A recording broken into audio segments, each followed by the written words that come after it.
দর্শক মণ্ডলী, একটি ছোট সরীসৃপ প্রাণী পাওয়া গিয়েছে। আজ ক্যামেরা বন্দি করতে সক্ষম হলাম।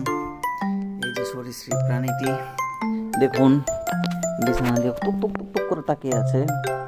এই সরীসৃপ